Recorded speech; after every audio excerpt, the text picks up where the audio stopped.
Minsan, ang pinakamahirap tanggapin na katotohanan ay yung katotohanang tahimik nating iniiwasan. May mga sandali na parang may mahinang tinig sa loob mo. Isang paanyaya na magbago. Isang paalala na magpatawad.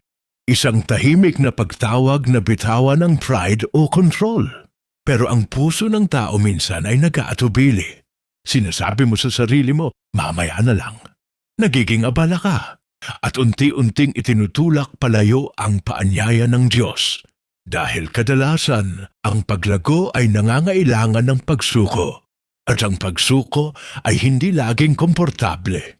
Sa Ebanghelyo ng Mateo, Kabanata 21, talata 33 hanggang 43, at talata 45 hanggang 46, nagkwento si Jesus ng isang talinghaga sa mga punong pari at matatanda ng bayan. May isang may-ari ng ubasan. Maingat niyang inihanda ang ubasan, nilagyan ng bakod, pisaan ng ubas at tore. Pagkatapos ay ipinagkatiwala niya ito sa mga magsasaka at siya'y umalis. Nang dumating ang panahon ng ani, nagsugo siya ng mga alipin upang kunin ang bahagi niya sa bunga. Ngunit ang mga alipin ay sinaktan, binugbog at pinatay ng mga magsasaka.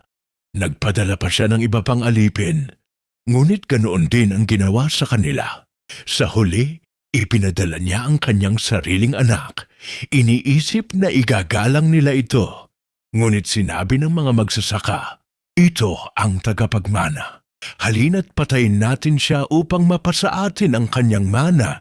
Mabigat ang kwento at naunawaan ng mga nakikinig kung ano ang ibig sabihin ni Jesus. Ang ubasan ay sumisimbolo sa gawain ng Diyos. Ang mga alipin ay ang mga propeta na paulit-ulit niyang isinugo. Ang anak ay si Jesus mismo. Ipinapakita ng talinghagang ito kung anong klaseng Diyos ang ating Ama. Isang Diyos na matiisin. Paulit-ulit siyang lumalapit. Patuloy siyang nagbibigay ng pagkakataon. Pero ipinapakita rin ito ang puso ng tao. Minsan, tinatanggihan natin ang mismong tinig na gumagabay sa atin. Pinipili natin ang sariling kagustuhan. Pinoprotektahan natin ang ating kontrol. Ngunit kahit tinanggihan, patuloy pa rin gumagawa ang Diyos. Sinabi ni Jesus, ang batong itinakwil ng mga nagtayo, ang siyang naging batong panulok. Ang tinanggihan, ang siyang naging pundasyon. Paano kung ang mga sandaling kinokorek ka ng Diyos ay hindi para parusahan ka, kundi para hubugin ka?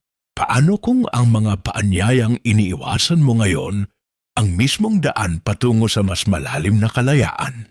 Hindi pinipilit ng Diyos ang pagbabago, ngunit patuloy siyang tumatawag, bawat araw ay panibagong pagkakataon, upang makinig, upang tumugon, upang hayaang mamunga ang buhay mo. Minsan ang tinig ng Diyos ay hindi para may kunin sa iyo, kundi para may bagong itayo sa loob ng iyong puso. Manalangin tayo. Ama naming Diyos, salamat sa iyong walang sawang pagtawag sa akin. Tulungan mo akong makinig at magtiwala sa iyo. Tanggalin mo ang pride at pag-aalinlangan sa aking puso.